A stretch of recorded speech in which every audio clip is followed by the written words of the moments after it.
이 이야기는 한 여인의 기구하고도 장엄한 삶의 기록입니다. 경상도 외딴 마을의 일남사녀 집안에서 장녀로 태어난 그녀의 이름은 순옥. 20살이 채 되기도 전 그녀는 운명처럼 마을의 종갓집 맏며느리로 시집을 갔습니다. 종갓집 마디에게 시집 간다는 것은 단순히 시댁 식구가 되는 것을 넘어 수백 년간 이어져온 가문의 무게를 짊어진다는 의미였습니다. 시어머니는 엄했고 시아버지는 무뚝뚝했지만 순옥은 불평 한마디 없이 억척같이 그 삶을 받아들였습니다. 새벽 4시면 일어나 소뚜껑을 열고 아궁이에 불을 지폈습니다. 문중 어르신들의 끼니와 제사를 준비하는 일은 끝이 없었습니다. 그녀의 손은 늘 거칠었고 10손가락 마디마다 물집과 굳은 살이 박혔고 쉬는 날이 없었습니다. 농사일은 기본이었습니다. 해가 뜨기 전 밭으로 나가 땀을 흘렸고 해가 진 후에도 멈추지 않았습니다. 벼농사는 물론 집안 살림에 보탤 작은 텃밭까지 그녀의 손길이 닿지 않은 곳이 없었습니다. 특히 집에서 키우는 소 몇 마리를 돌보는 일은 고된 노동이었습니다. 소 여물을 끓이고 외양간을 치우는 일은 여성에게 쉬운 일이 아니었으나 순옥은 힘든 내색 없이 묵묵히 해냈습니다. 겨울이 다가오면 땔감을 준비하는 것도 그녀의 몫이었습니다. 남편은 종갓집에 대를 잇는다는 무게감에 종종 술로 시름을 달랬고 집안의 실질적인 기둥은 순옥이었습니다. 그녀의 억척스러움은 곧 생존 방식이자 세월을 버텨내는 강인함 그 자체였습니다. 그녀는 3명의 튼튼한 아들을 낳았습니다. 맏아들 도연, 둘째 아들 상현, 그리고 막내 아들 지훈.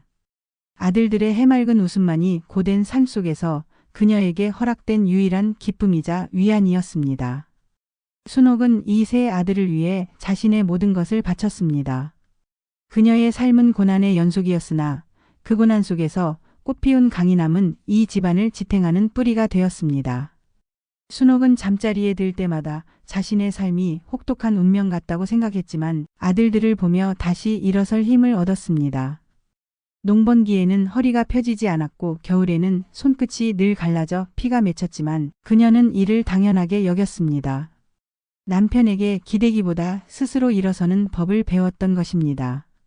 그녀의 억척 같은 삶은 이 땅의 모든 어머니들이 겪었을 법한 희생과 인내의 역사를 고스란히 보여줍니다. 그녀의 젊은 날은 뜨거운 땀과 메마른 눈물로 얼룩져 있었지만 3 아들의 존재는 그녀에게 내일의 태양을 기다리게 하는 희망이었습니다. 그녀는 이미 삶의 초반부터 보통 사람이 감당하기 힘든 무게를 짊어지고 있었고 이는 훗날 그녀에게 닥쳐올 거대한 비극의 전조가 되었습니다.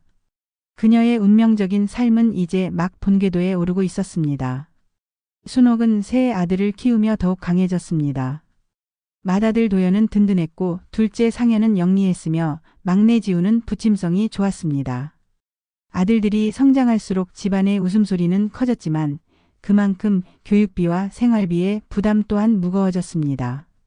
순옥은 농사일만으로는 한계를 느꼈고 새로운 도전을 시작했습니다. 바로 포도가수원이었습니다. 남편과 상의 끝에 집 뒤편에 척박한 땅을 개간하여 포도 묘목을 심기로 결정했습니다.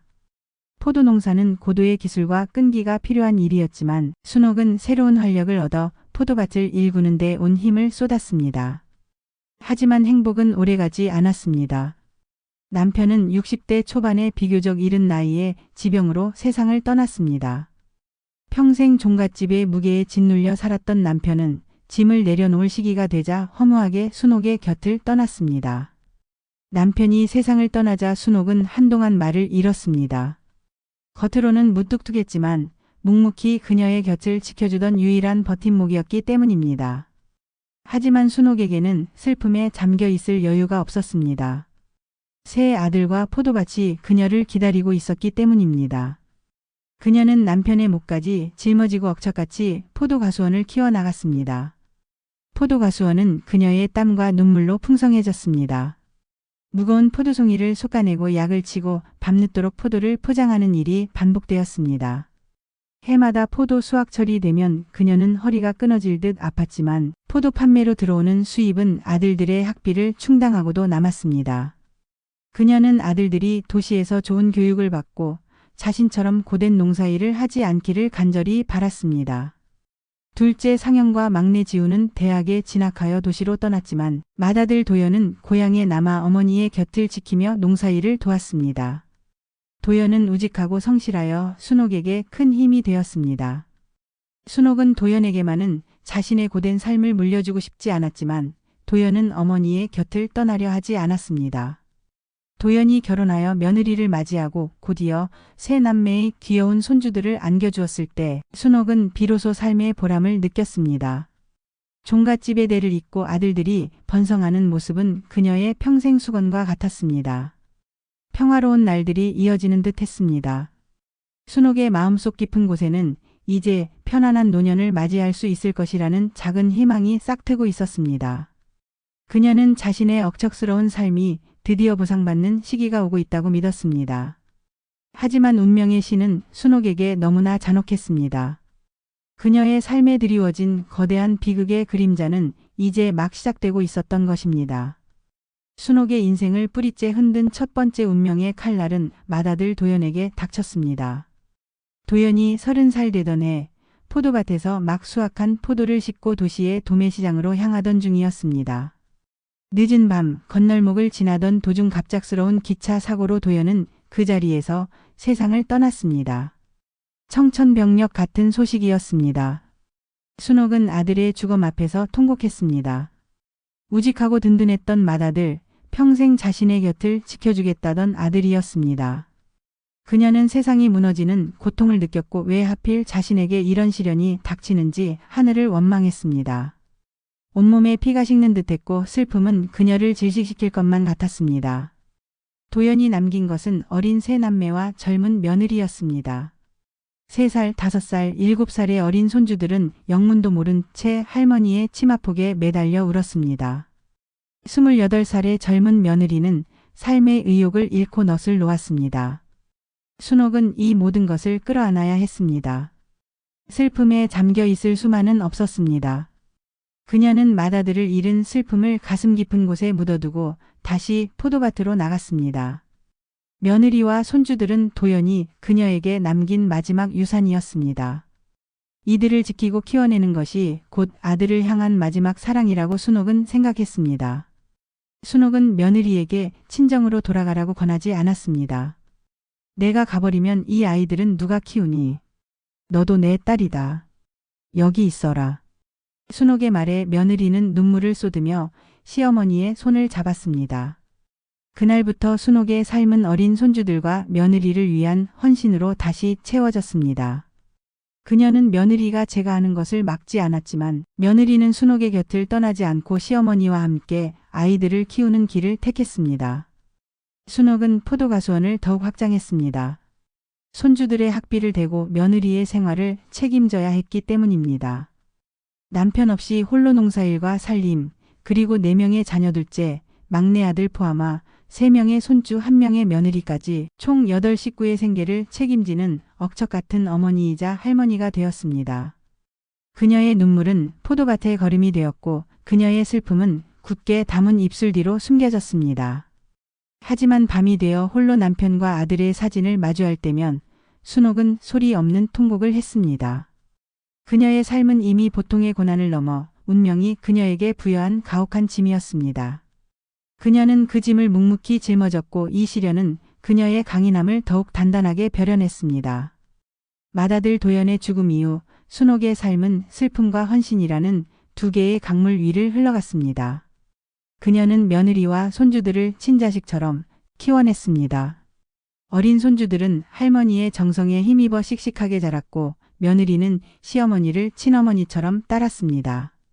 순옥은 한 번도 며느리에게 짐이 된다는 말을 꺼낸 적이 없었습니다. 오히려 내가 너희들을 보며 산다고 말하며 그들의 존재가 자신의 삶의 이유임을 강조했습니다. 하지만 그 긴 세월 동안 순옥의 마음 한구석은 늘 공허했고 숨겨진 슬픔은 밤마다 그녀를 찾아왔습니다. 둘째 상현과 막내 지우는 어머니의 희생을 보며 자랐습니다.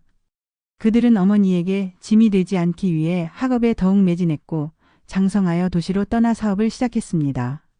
순옥은 아들들이 자신처럼 고된 삶을 살지 않는다는 것에 안도했지만 한편으로는 아들들이 떠난 고향집이 더욱 쓸쓸해졌습니다. 그녀에게 남은 것은 포도 과수원과 며느리 그리고 3명의 손주들이었습니다. 순옥은 손주들의 뒷바라지에 온 힘을 쏟았습니다. 초등학교, 중학교, 고등학교 그리고 대학까지. 손주들의 교육비는 엄청났지만 순옥은 포도 수확량을 늘리고 틈틈이 밭작물을 심어 단 한 번도 부족함 없이 뒷바라지했습니다. 포도밭에서 일하는 순옥의 모습은 마치 한 폭의 그림 같았습니다. 포도밭은 도연의 묘비와 같았습니다. 포도나무에 기대어 홀로 눈물을 흘리던 날이 얼마나 많았던가. 도연아, 내 새끼들 잘 크고 있다. 애비 없이 자란다는 말은 듣게 하지 않으마. 그녀는 포도나무에 속삭이듯 아들에게 말을 걸었고 그럴 때마다 가슴속 응어리가 조금씩 풀리는 듯 했습니다. 며느리 또한 시어머니의 희생을 알기에 순옥에게는 둘도 없는 효를 다했습니다. 하지만 순옥의 고독과 슬픔은 누구도 대신해 줄 수 없는 그녀만의 짐이었습니다. 그녀의 억척스러운 손은 이제 굽이굽이 주름지고 마디가 굵어졌지만 그 손은 수많은 생명을 키워낸 어머니의 손이자 이 집안의 영원한 기둥이었습니다. 시간이 흐를수록 순옥은 맏아들의 죽음이 단순한 사고가 아니라 자신에게 주어진 숙명과 같다고 받아들이기 시작했습니다. 그녀는 운명의 강을 건너는 여인이었고 그 강물은 눈물로 이루어져 있었습니다. 세월은 덧없이 흘러 순옥의 손주들은 모두 성인이 되었습니다. 맞손자는 의젓하게 직장인이 되었고 둘째 손녀와 막내 손녀는 각각 결혼하여 순옥에게 증손주들을 안겨주었습니다. 며느리 또한 이제 중년의 나이가 되었지만 순옥의 곁을 떠나지 않고 여전히 살림을 도왔습니다. 순옥의 고독한 헌신은 마침내 풍성한 결실을 맺은 것입니다.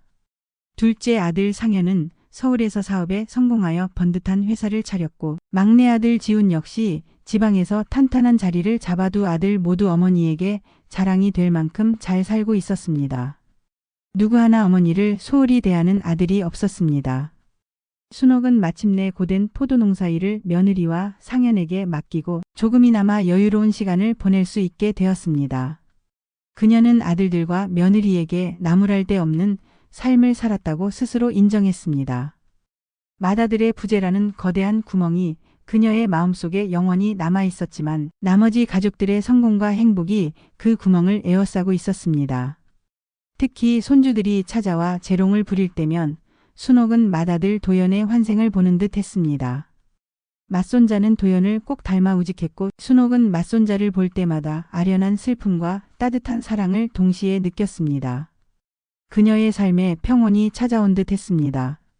순옥은 아침이면 텃밭에서 상추와 고추를 따고 오후에는 마을 복지관에 나가 이웃들과 담소를 나누었습니다. 긴 세월 동안 굳게 닫혀있던 마음의 문을 조금씩 열고 소박한 일상의 기쁨을 찾아 나섰습니다. 아들들은 매달 넉넉한 용돈을 보내왔고 며느리는 그녀가 좋아하는 반찬을 만들어 바쳤습니다. 순옥은 이제야 비로소 자신이 어머니로서 시어머니로서 할머니로서의 모든 역할을 완수했다고 생각했습니다. 그녀의 지난 삶은 인고와 억척의 세월이었지만 현재의 따뜻한 결실 앞에서 그녀는 감사함을 느꼈습니다. 하지만 이 평온은 폭풍 전야의 고요함과 같았습니다. 운명은 순옥에게 아직 남은 시련이 있음을 준비하고 있었습니다. 가장 믿고 의지하던 막내 아들에게 드리워진 어두운 그림자가 그녀의 인생 후반부를 다시 한번 절망의 나락으로 끌어내릴 준비를 하고 있었던 것입니다. 순옥에게 가장 살가웠고 늘 어머니의 마음을 걱정했던 막내 아들 지훈에게 병이 찾아왔습니다. 지훈은 늘 건강하고 활기찬 모습이었기에 처음 췌장암 진단을 받았을 때 순옥은 믿을 수 없었습니다. 지훈은 어머니에게 걱정을 끼치지 않기 위해 초기 병세를 숨겼습니다.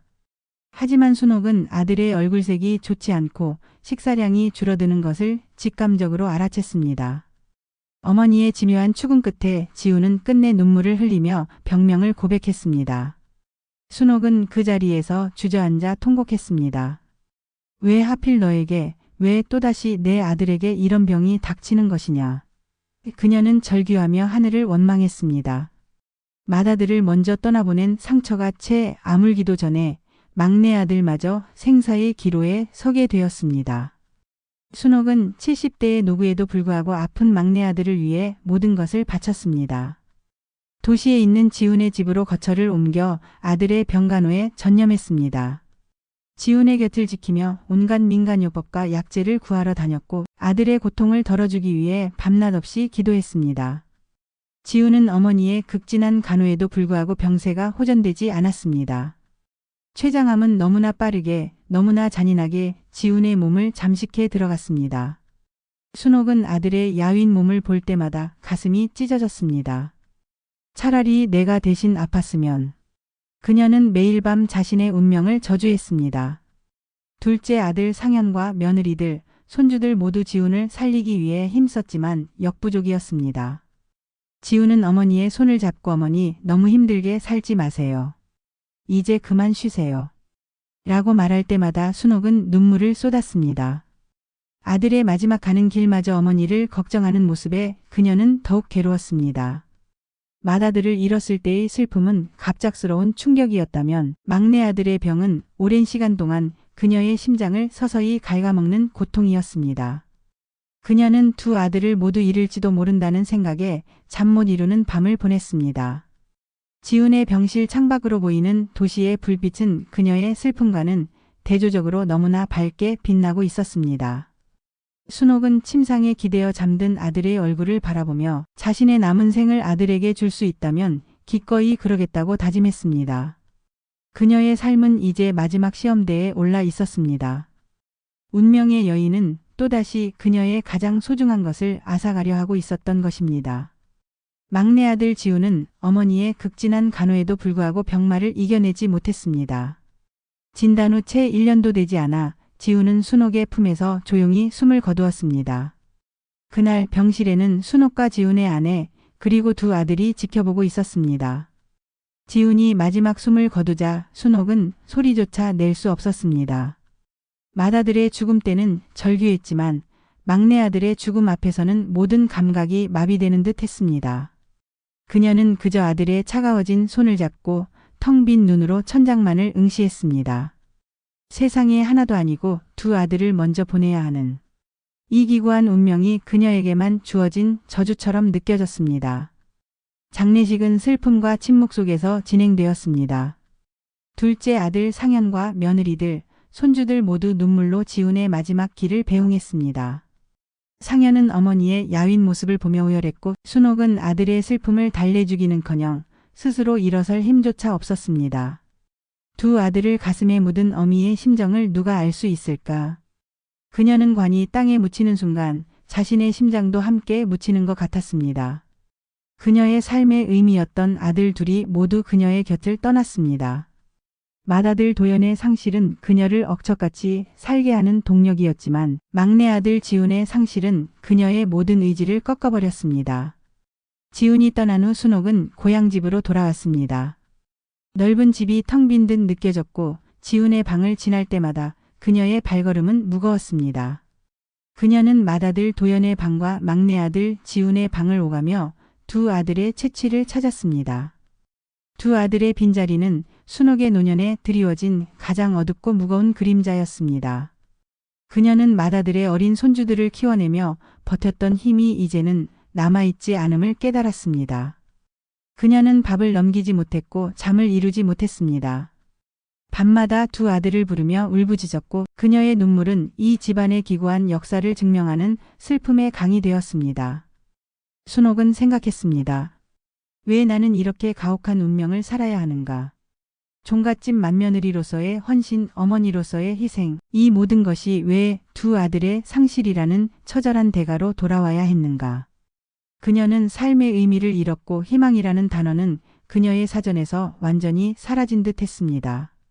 이 시련은 그녀의 인생에서 가장 깊은 절망의 늪이었으며 순옥은 그 늪에서 홀로 허우적거리고 있었습니다. 막내 아들 지훈이 떠난 후 순옥은 삶의 심연 속으로 침잠했습니다. 그녀의 방에는 두 아들의 사진만이 그녀의 눈물을 묵묵히 받아내고 있었습니다. 그녀는 더 이상 억척스럽지 않았습니다. 70대의 노구는 고통 앞에서 무기력했습니다. 식사를 거르는 날이 많아졌고 포도밭은 며느리와 둘째 아들 상현의 손에 맡겨졌습니다. 순옥은 홀로 앉아 자신의 기구한 운명을 되짚었습니다. 일남 사녀 집안의 장녀로 태어나 종갓집 맏며느리로서의 고난, 남편의 부재, 그리고 두 아들을 먼저 보내야 했던 잔혹한 슬픔까지. 내가 무슨 죄를 지었기에 내 아들들이 이런 벌을 받아야 하는가. 그녀의 절규는 메아리가 되어 집안을 맴돌았습니다. 그녀는 홀로 남겨진 고독 속에서 두 아들의 빈자리를 온몸으로 느껴야 했습니다. 특히 명절이나 아들들의 기일이 다가올 때면 순옥의 슬픔은 극에 달했습니다. 그녀는 맏아들 도연의 묘소와 막내 아들 지훈의 묘소를 오가며 하염없이 눈물을 쏟았습니다. 땅속에 누워있는 아들들에게 말을 걸었고 그들의 대답 없는 침묵만이 그녀를 맞이했습니다. 순옥의 삶은 이제 비탄의 기록이었습니다.